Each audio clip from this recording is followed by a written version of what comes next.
Pour introduire la méditation d'aujourd'hui, je vous invite à ouvrir vos Bibles dans le livre du prophète Jérémie, au chapitre 6, et on va lire les versets 13 à 17.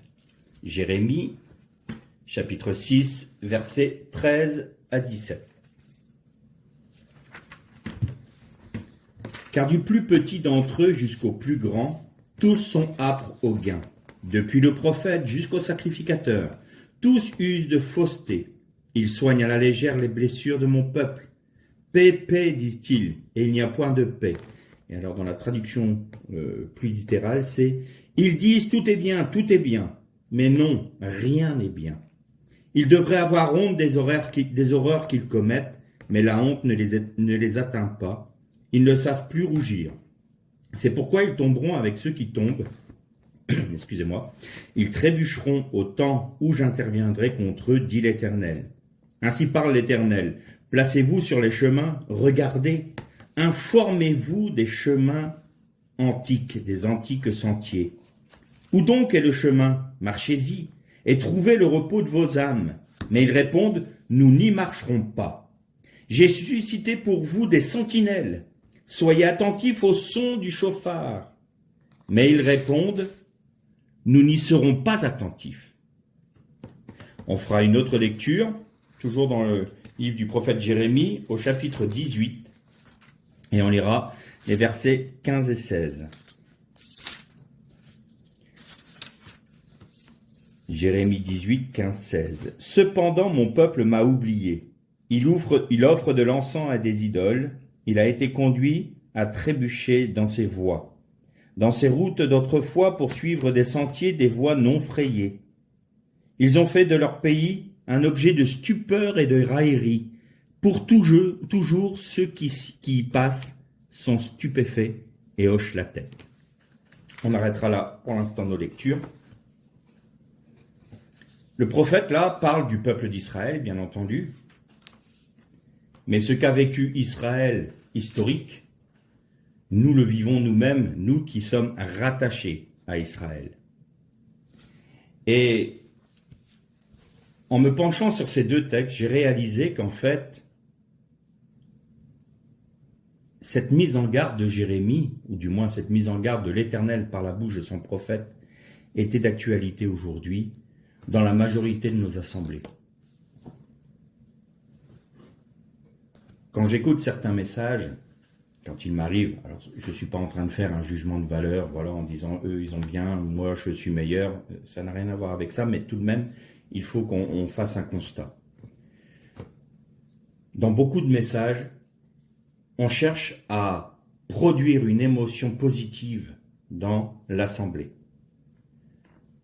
On ne cherche plus à connaître les anciens sentiers, c'est-à-dire les chemins par lesquels ont marché nos pères, ceux qui étaient aux premières loges, c'est-à-dire les apôtres.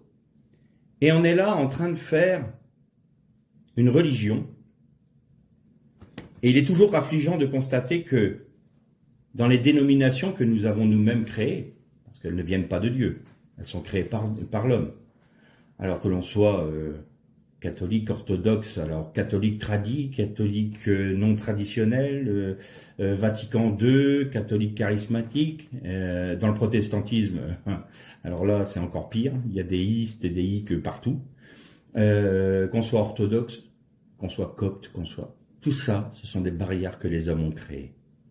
Mais le Saint-Esprit n'a que faire des barrières que les hommes ont mises.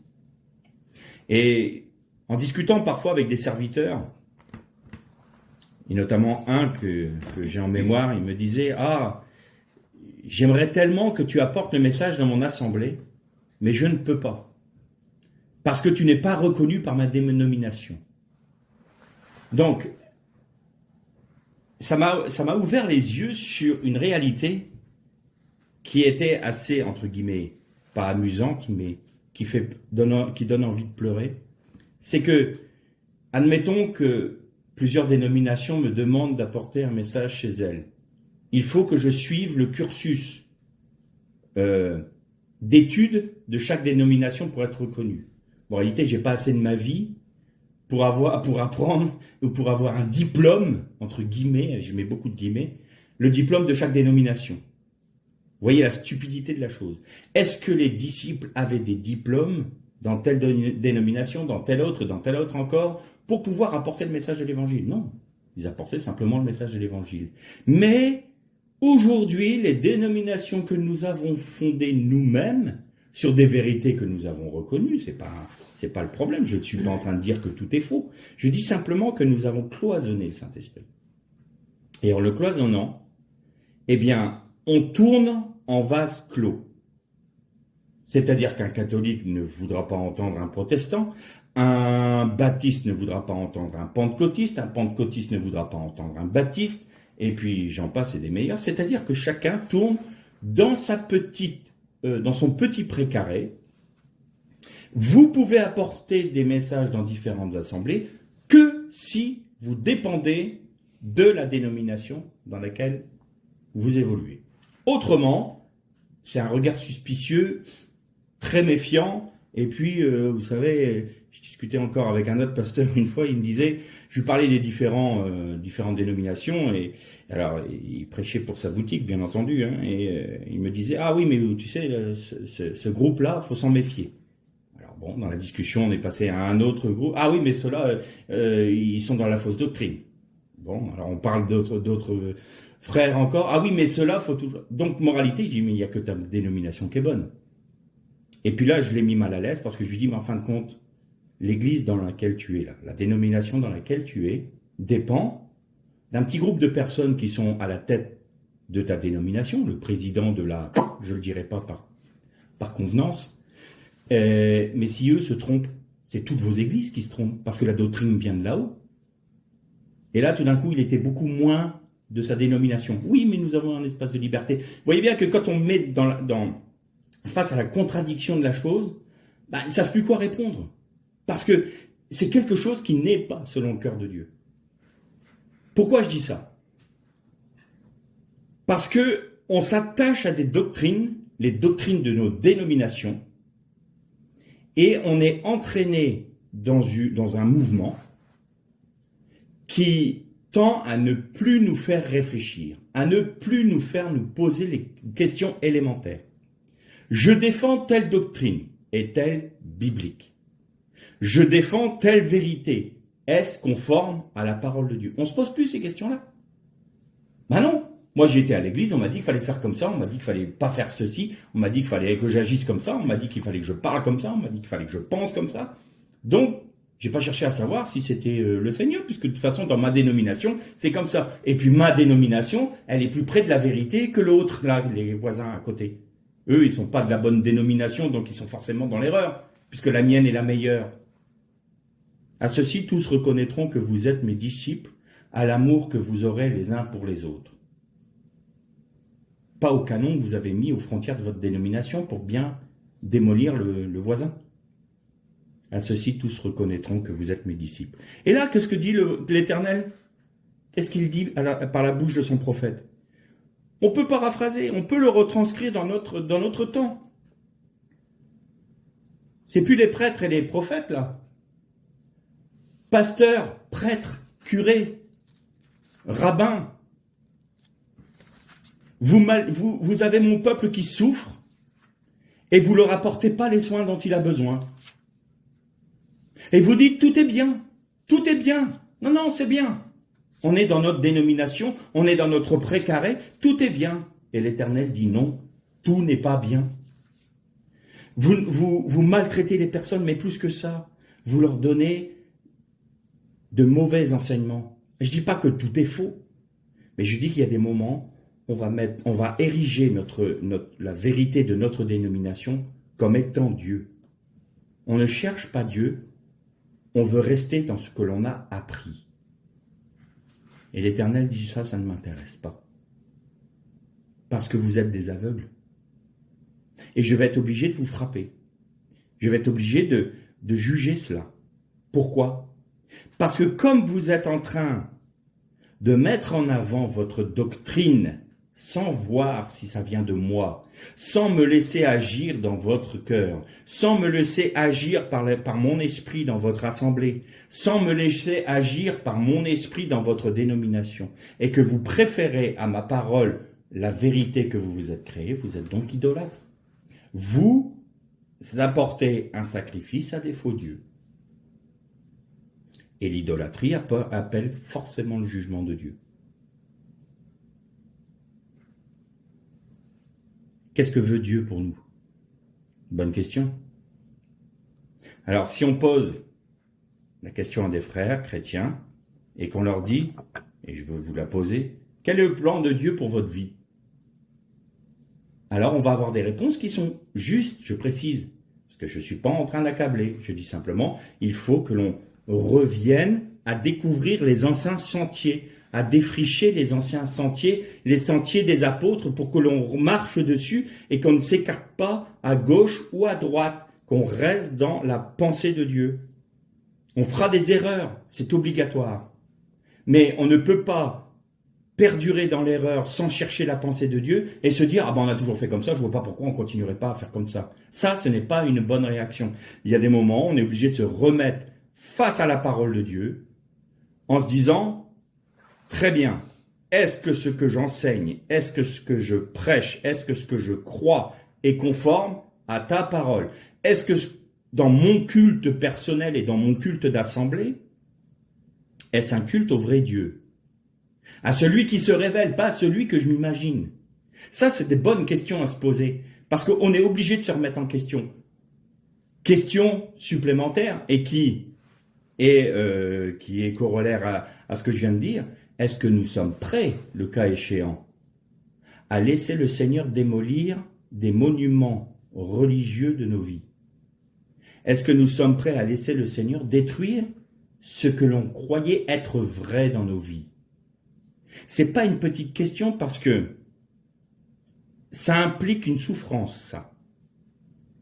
Parce que si nous sommes d'accord pour rentrer dans cette dimension-là, et si nous acceptons que Dieu puisse démolir pour nous des monuments de pensée qui sont plutôt de l'idolâtrie et non pas conformes à sa parole, nous allons automatiquement sortir de notre zone de confort. Et l'homme déteste sortir de sa zone de confort. Regardez les disciples, regardez comment Jésus agissait. Il allait voir la Samaritaine près du puits. « Mais que fais-tu ici? Tout le monde sait que je suis pécheresse, je viens aux heures les plus chaudes de la journée pour rencontrer personne, et toi, non seulement tu viens à ces heures-là, mais en plus tu parles, toi qui es juif, à une femme. » Jésus qui se laissait baigner les pieds par un parfum et s'essuyer les cheveux par une prostituée. Alors pour casser les codes du judaïsme de l'époque, là, il cassait les codes. Hein. Est-ce qu'on est prêt à se faire bousculer par Dieu dans nos certitudes? Est-ce qu'on est prêt à nous laisser, oui, plus que bousculer même, raser, de manière à ce que Dieu puisse reconstruire quelque chose selon son cœur? Est-ce que nous sommes prêts? C'est pas une petite question. Parce que ça, mes frères et sœurs, ça engendre automatiquement un chemin de souffrance. Mais il faut l'accepter. Parce que c'est comme ça que l'on connaît la vérité. Pas parce que ma dénomination a dit ceci ou tel autre a dit cela. Il y a du bon dans toutes les dénominations. Et il y a de l'erreur dans toutes les dénominations. C'est pas la question. C'est pour ça que je porte pas un jugement sur nos frères qui vont prêcher sincèrement des choses, parce qu'eux, ils sont convaincus que tout est bien, c'est bien. Mais est-ce vraiment ce que dit la Bible? C'est ça ma question. Et c'est ça que je voudrais qu'on se pose comme question aujourd'hui. Quel est le plan de Dieu pour ma vie? Ah ben c'est qu'il me révèle ce qu'il a préparé d'avance pour moi, pour son œuvre. C'est pas faux, mais c'est pas le but. Ah ben alors, le Seigneur veut que je sois sanctifié. C'est vrai, mais c'est pas le but. Le Seigneur veut que je sois rendu à l'image du Christ. C'est vrai, mais c'est pas le but.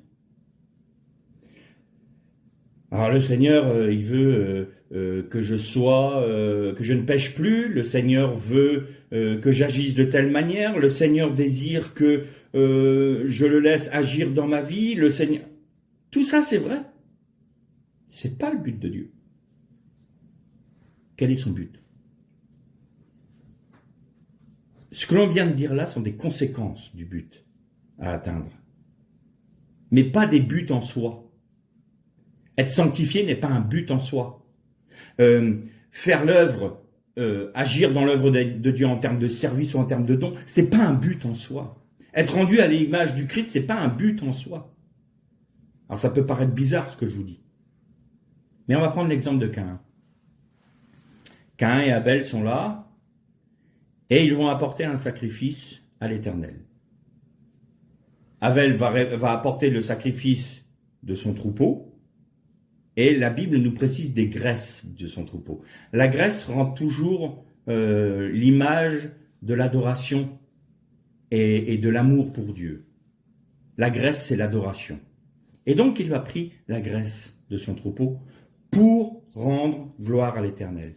Et Caïn, lui, il a apporté du fruit du sol, d'un sol maudit.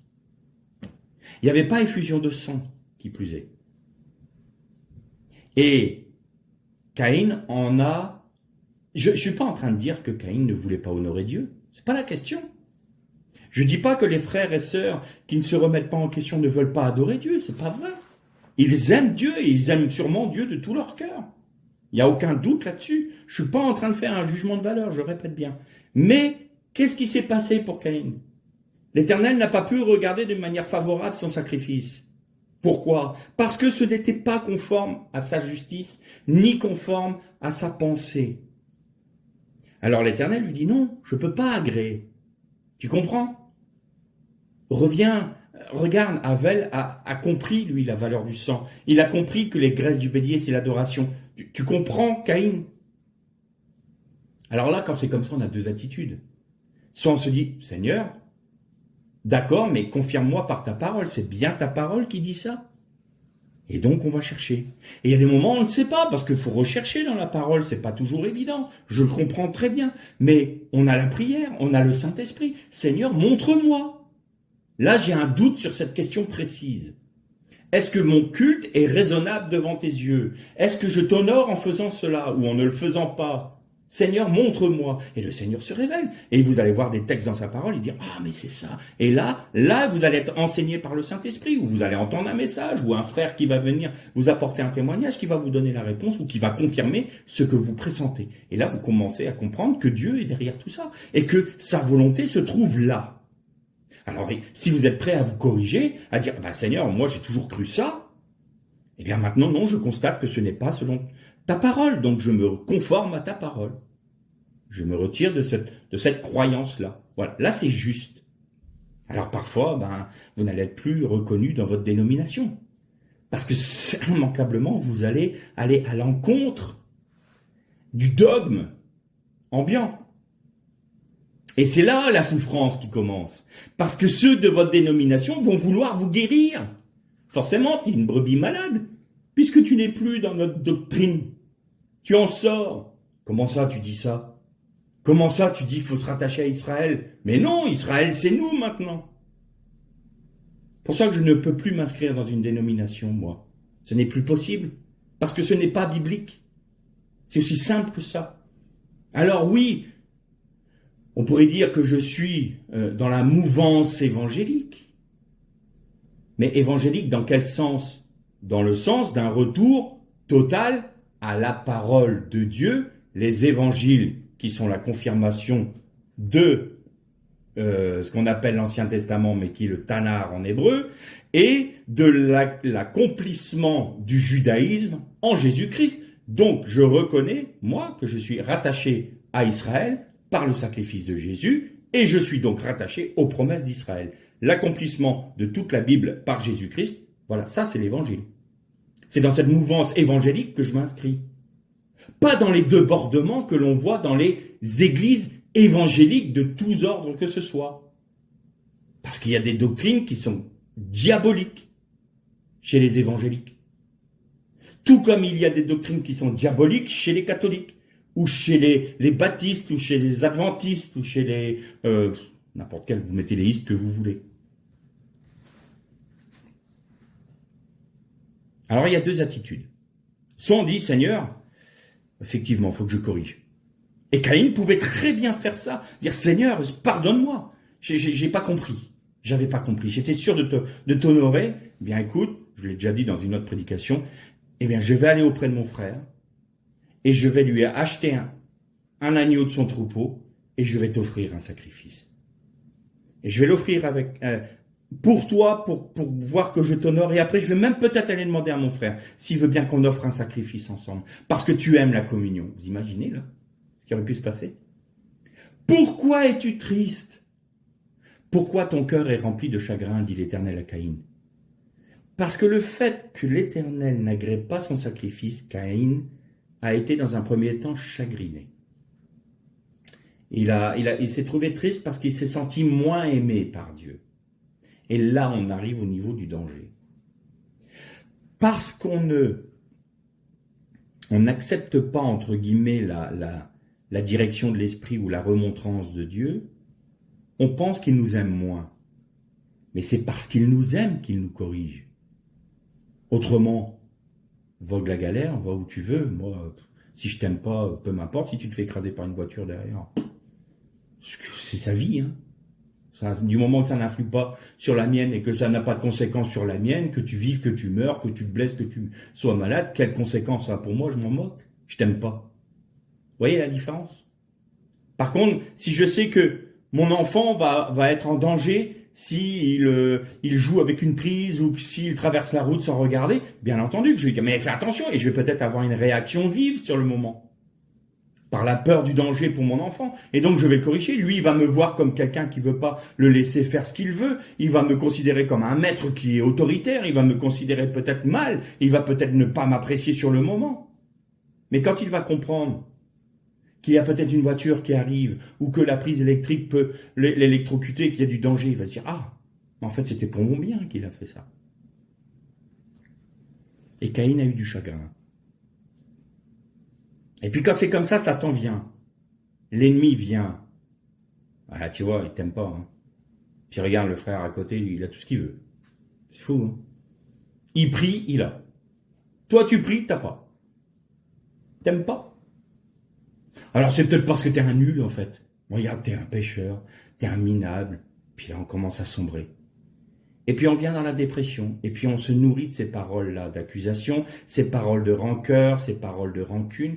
Et qu'est-ce qui se passe? On commence à haïr le frère qui a tout ce qu'il veut, lui. Entre guillemets. Hein. Parce que nous, on voit pas ces épreuves à notre frère. Parce qu'on pense que tout va bien pour lui. Mais il a ses propres épreuves. Tout comme nous. Et puis on commence à ressentir du ressentiment, de la rancœur. Et Caïn, ça a été jusqu'à la haine qui l'a amené au meurtre. Alors vous allez me dire, on n'est pas en train de se tuer dans les églises. Wow, l'histoire de la religion nous explique bien qu'il y a bien des moments où on a bien tué pour la religion. Au nom de Dieu, il y a des fleuves de sang qui ont coulé. Mais aujourd'hui, on continue à tuer avec la langue. Hein. T'as vu le frère un tel là-bas, tout lui réussissait. T'as vu maintenant là comment il est? Il est malade et tout. La roue tourne, hein. Lui qui était si content là, qui nous disait dans l'église, regardez, le Seigneur m'a béni, bénissez le Seigneur parce que si vous vous confiez en lui, eh bien vous verrez sa main agir. Il n'arrêtait pas de nous dire ça, mais là aujourd'hui, qu'est-ce qu'il dit? Hein, il est sur son lit de maladie là. Ça me fait bien rigoler tout ça. Et là, il est toujours confiant en Dieu. Ça, c'est quoi? C'est des mises à mort. C'est des mises à mort. Et Caïn, c'est ce qu'il a fait avec Abel. Alors, qu'est-ce que Dieu veut pour nos vies? Une chose très simple. Dieu veut une relation avec sa créature basée sur l'amour. Dieu veut que chacun d'entre nous soit uni à lui. Alors, vous allez peut-être me dire, toute cette démonstration pour cette porte ouverte, mais t'enfonces la porte ouverte, mon pauvre bonhomme. Peut-être. Parce que c'est pas tout de le dire et de dire, oui, Dieu veut qu'on soit unis à lui. Mais est-ce qu'on comprend ce que ça veut dire? Être unis à lui, c'est faire de Dieu toute notre satisfaction. C'est de faire de Dieu toute notre horizon. C'est de toujours penser à lui, de toujours parler avec lui, de toujours être en communion avec lui, de toujours faire de lui le premier. Maintenant, réfléchissez dans la journée. Combien de fois c'est vous qui passez d'abord et Dieu ensuite? Et vous allez me demander si c'est une porte ouverte qu'on est en train d'enfoncer là. Dieu veut qu'à chaque instant de ta vie, tu sois uni à lui. Et donc, si tu es uni à lui, tu es sanctifié, tu fais son œuvre, tu accomplis les desseins qu'il a préparés d'avance pour toi, tu es rendu semblable à l'image du Christ, tu es sans péché. Ça, c'est les conséquences de cette union. Mais souvent, si on pose cette question, quel est le plan de Dieu pour ta vie? Moi, je suis appelé à être pasteur, moi, je suis appelé à être prophète, moi, je suis appelé à être ceci, moi, je suis appelé à prophétiser. Non, t'es pas appelé à ça. T'es appelé à être uni à ton Dieu, à être noyé en lui, à être baptisé en Dieu, en Jésus-Christ. C'est en sa mort que vous avez été baptisés pour vivre de la vie de qui? De Christ. Donc, l'objectif, c'est d'être baptisé dans les eaux d'en haut en permanence. C'est d'enfants des eaux d'en bas. Nous devenons des enfants des eaux d'en haut. On n'est pas 50% en haut, 50% en bas. On est totalement en haut. Vous êtes assis à la droite du Père en Jésus-Christ, nous dit la Bible. Donc, il n'est pas en train de nous dire, vous êtes une jambe sur la terre, un bras dans les cieux, et puis les doigts de pied dans le shéol. Pas ça qu'il nous dit. Vous êtes assis à la droite du Père en Jésus-Christ. Donc, nous sommes des enfants des eaux d'en haut. Moralité, pourquoi agissons-nous comme des enfants des eaux d'en bas? La porte, on la sent beaucoup moins ouverte là tout d'un coup. On se dit, mais alors attends, dans ma journée, moi, qu'est-ce que je fais? Eh bien, tu te préoccupes du travail que tu as à faire pour Dieu, de ce que tu peux faire pour lui. Ça ne l'intéresse pas. Il n'a pas besoin de toi pour faire son œuvre. Il n'a pas besoin de moi pour faire son œuvre. Son œuvre se fera malgré tout, que je dise oui ou que je dise non pour lui, son œuvre se fera. Point. Je vais aller même plus loin. Dieu n'a que faire de ce que tu discernes qu'il faudrait faire pour son œuvre dans la région où tu es. Alors là, on va me lapider. Je suis plus un copain là, maintenant. Pourquoi? Pourquoi il s'en moque? Parce qu'il n'a pas besoin de toi pour le faire. Et si toi tu le discernes aujourd'hui parce que tout d'un coup tu réalises qu'il y a un besoin là, lui il le sait depuis déjà avant la fondation du monde. Et Dieu n'est pas un ignorant, il le sait. C'est pas parce que tout d'un coup toi tu ouvres les yeux, tu dis ah mais au fait, il faudrait pas que les gens se convertissent autour de moi. Dis donc, quel scoop. Non, le Seigneur le sait. Mais ce qu'il veut, c'est que toi tu sois attaché à lui pour que tu puisses être utile dans son œuvre. Pourquoi? Encore une grâce. Parce qu'il veut nous associer à sa gloire. Il veut nous associer à son œuvre. Il n'a pas besoin de le faire, mais c'est son désir. Pourquoi? Parce qu'il nous aime. Et il voudrait simplement qu'on lui dise, tu sais Seigneur, je voudrais juste passer du temps avec toi. Parce que je t'aime en fait. Non, je te demande rien. Combien de fois on est des consommateurs? Le Seigneur va te bénir. Si tu viens aux réunions, le Seigneur va te donner. Puis là, c'est pas un tiroir caisse, le Seigneur. C'est pas un jukebox. Tu mets une pièce, mettez votre dîme et vous serez bénis. C'est pas ça. Le Seigneur veut qu'on soit dans la communion des frères en disant je te cherche toi. Toi. Seigneur, je veux un temps avec toi. Il y a des moments, je dis au Seigneur, c'est pas pour me mettre en avant, parce que bien souvent je suis pareil que tout ce que je viens de dénoncer. Donc je suis pas meilleur que les autres, mais parfois je dis au Seigneur, tu sais, j'ai rien à te demander. Mais juste simplement, j'ai envie de te dire que je t'aime. Je passe juste 30 secondes pour te dire, écoute Seigneur, je pense à toi. Je pense à toi et voilà, c'est tout. Je veux simplement que tu saches que je pense à toi. Ça, je suis convaincu que son cœur de père est rempli d'affection quand il voit un enfant comme ça. Et c'est là que je réalise en vous parlant que combien de fois je ne le fais pas et combien de fois je suis plutôt en train de dire Seigneur, il me manque ci, Seigneur, il me manque ça. Seigneur, quand est-ce que tu vas me répondre sur ce sujet-là? Seigneur, j'aimerais bien comprendre ça dans ta parole. Pourquoi tu me le dis pas? Seigneur, pourquoi tu me réponds pas? Seigneur, vous imaginez les petits enfants là qui sont toujours, leurs parents sont en train de discuter entre adultes, puis t'as le petit garçon qui est là ou la petite fille qui est en train de tirer sur le manteau, papa, papa, papa, papa, papa, papa, et il s'occupe pas de savoir ce que le père veut ou ce qu'il est en train de faire. C'est son intérêt à lui qui est tout de suite et c'est immédiat. Et on est comme ça. Seigneur, Seigneur, Seigneur, Seigneur, Seigneur. Le Seigneur dit, écoute, je veux juste un moment avec toi. Tu veux bien passer un moment avec moi? Non, je veux jouer avec mes copains. Combien de fois on va à l'église pour jouer avec nos copains? Plutôt que de nous passer un temps avec Dieu notre Père. Alors ce que Dieu veut, c'est une communion d'amour, une union, que nous soyons attachés à lui. Un père va toujours agir d'une manière pour ses fils ou ses filles, où au tout début, quand ils sont dans l'éducation, ils le trouvent peut-être comme un tyran. Les enfants vont regarder le père, « Oh, mon père, c'est un rabat-joie parce qu'il m'empêche de faire ce que je veux. » On le prend comme un maître. Et puis quand on arrive à l'âge adulte, j'ai la grande chance d'avoir des enfants adultes, on passe des moments ensemble qui sont c'est extrêmement agréable.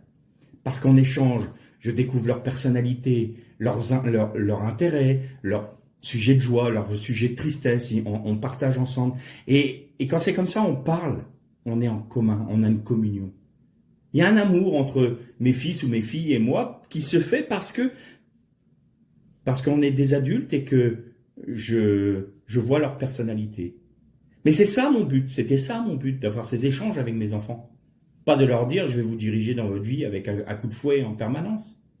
Et le Seigneur, c'est ça qu'il veut avec nous. C'est au début, il nous conduit comme un maître, parce qu'il est obligé, on fait des erreurs, on est des petits-enfants, il faut bien qu'on grandisse. Et puis à un moment, on a une maturité spirituelle, on dit, Seigneur, je veux simplement passer du temps avec toi. Et si on passe du temps avec une personne, on connaît cette personne. Et si on connaît cette personne, on est confronté à une situation particulière, mais je sais que Dieu veut ça, moi. Et donc on agit en conséquence. On n'est pas obligé d'avoir une révélation divine à chaque instant de nos vies, simplement parce qu'on est cœur à cœur avec Dieu. Et donc on va marcher selon son cœur, on va agir selon son cœur, on va manifester les dons et les ministères selon son cœur, parce que nous sommes attachés à lui. Alors oui, il est fort possible que ça nous fasse sortir de notre zone de confort. Il est fort possible que ça nous fasse rentrer en contradiction sur certains points avec la dénomination dans laquelle nous évoluons. Mais le but de Dieu n'est pas que tu serves Dieu. Le but de Dieu, c'est que tu sois attaché à lui et que tu l'aimes. Que le Seigneur vous bénisse.